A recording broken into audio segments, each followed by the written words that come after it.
Aleluya, aleluya, aleluya. Aleluya, aleluya, aleluya.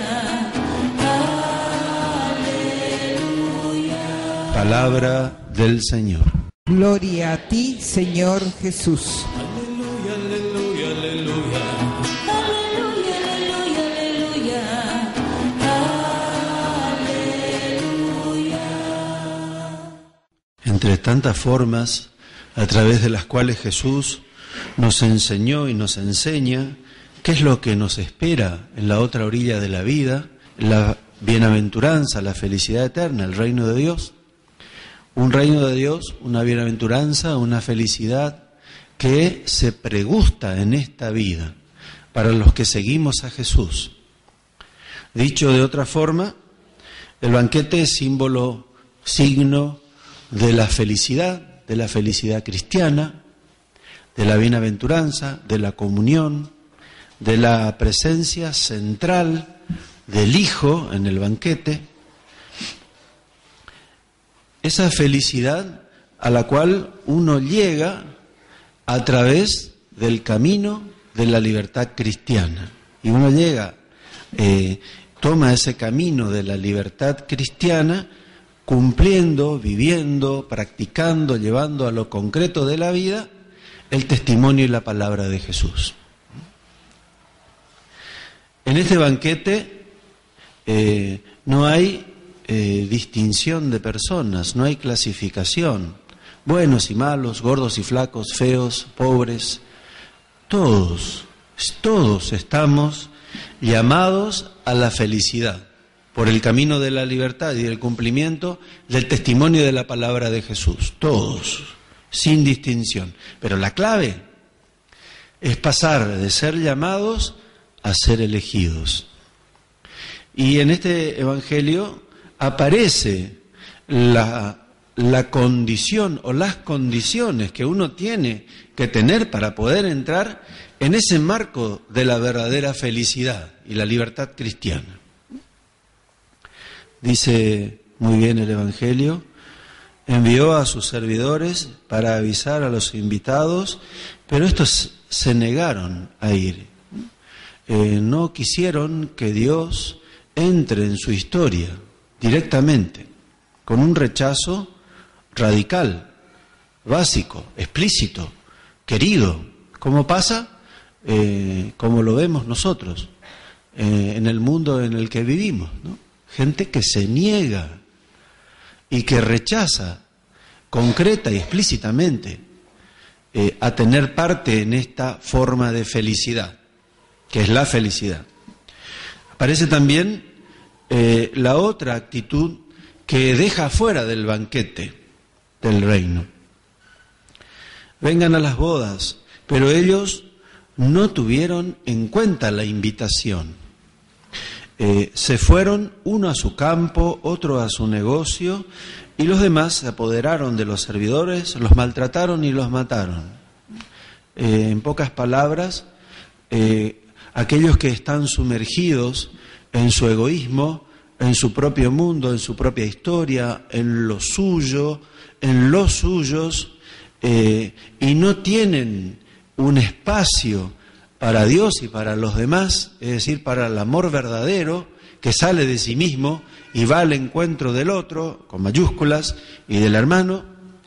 Entonces uno se queda fuera del banquete de la felicidad, fuera de la felicidad cristiana. ¿Por qué? Porque no hay un tiempo para Dios y no hay un espacio de integración de Dios en la propia vida. Está excluido, y al estar excluido uno queda excluido, y además cuando aparece el fenómeno o la realidad de la corrección fraterna del hermano que se cruza y nos corrige, nosotros los golpeamos, los maltratamos psicológicamente o moralmente, y los rechazamos hasta el extremo de eliminarnos, matarlos de nuestra vida. Esos son los que quedan eliminados. Y esto nos recuerda las palabras de Jesús, ¿no? El que quiera seguirme, la primera condición es negarse a sí mismo. negar que uno puede aprender su propia vida, que uno se quiere poseerla, que apegarse a aquellos aspectos de las felicidades de la vida, creyendo que a través de esas felicidades, absolutizándolas, como el dinero, los bienes materiales, tener tal o cual cosa, o alcanzar tal o cual profesión, o alcanzar tal o cual éxito, uno va a ser feliz.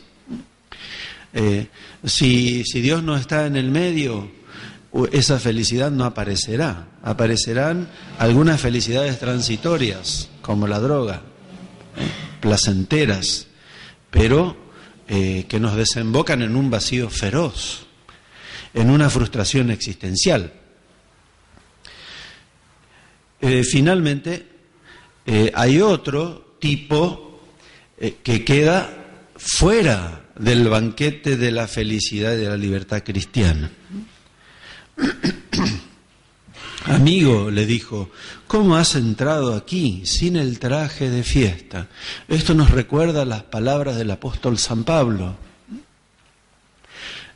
La fe, si no va acompañada de las obras, esa fe maravillosa que nos abre los ojos para poder ver a Dios en nuestra historia, en nuestro corazón, en la relación con los demás, etcétera, etcétera. Si esa realidad no baja las manos, si no se convierte en obediencia, si no se concretiza en obras de bien, llevando a lo concreto lo bueno que nos enseñó Jesús, entonces queda infecundo.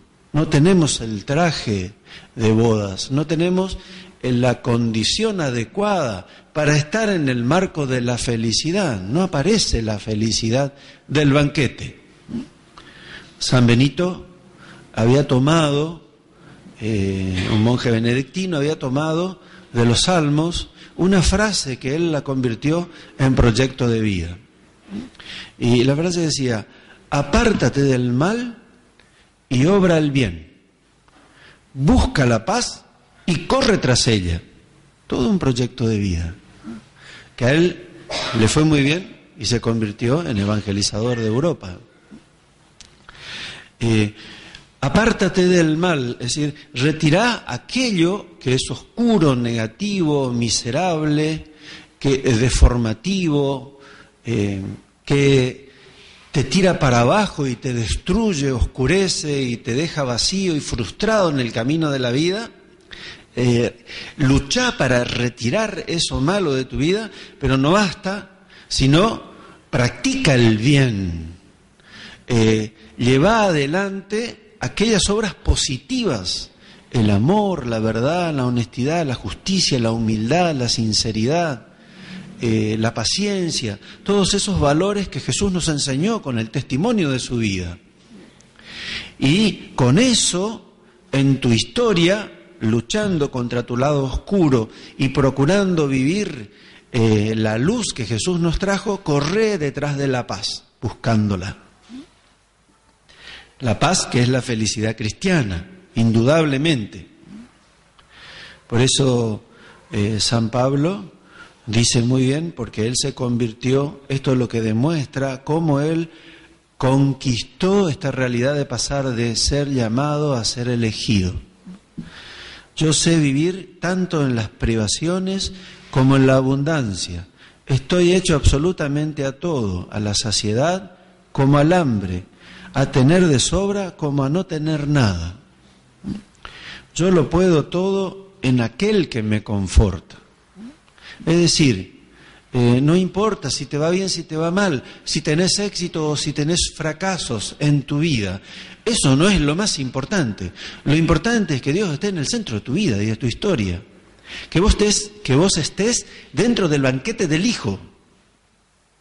Y que eso sea lo más importante en tu caminar. Y cuando eso sucede, entonces ni el fracaso, ni el éxito, ni el hambre, ni la saciedad son realmente y totalmente importantes. ¿Por qué? Porque encontraste tu seguridad, encontraste el gran tesoro de la historia y de la vida humana, que es la paz del corazón. Encontraste tu vida, porque el que tiene paz en su corazón lo tiene todo. Y la paz se conquista solamente cuando uno está agarrado de Dios. Y uno se agarra de Dios cuando se aparta del mal y practica el bien y la busca corriendo por la vida, como lo hicieron Pedro y Juan, que corrían hacia un sepulcro vacío, convencidos, con la esperanza en su corazón, de que en el horizonte de nuestra historia el sepulcro está vacío, es decir, la muerte no tiene la última palabra, sino que lo tiene la felicidad, la bienaventuranza con mayúsculas. Jesús lo hizo por nosotros, pero lo que Él hizo, lo hizo con dolor hasta la muerte por puro amor. Y de ese dolor hasta la muerte por puro amor, absolutamente gratuito, desembocó para nosotros en la superación del pecado y de la muerte. Ese es nuestro camino, a esas bodas nos invita Él, pero tenemos que aprender a negarnos a nosotros mismos, a cargar con nuestra cruz y a seguirlo, a apartarnos del mal, practicar concretamente el bien, que el bien llegue a mi trabajo, a mi desenvolvimiento en la calle, a mi vida privada, a mi vida familiar, a lo que pasa en mi mundo interior. Y esa realidad desembocará indudablemente en la paz, que es la felicidad cristiana. Siempre Dios, tu misericordia es, porque para siempre Dios, tu misericordia es, mejor que la vida es, mi alma lo sabe bien, porque para siempre Dios, tu misericordia es, más basta que el ancho mar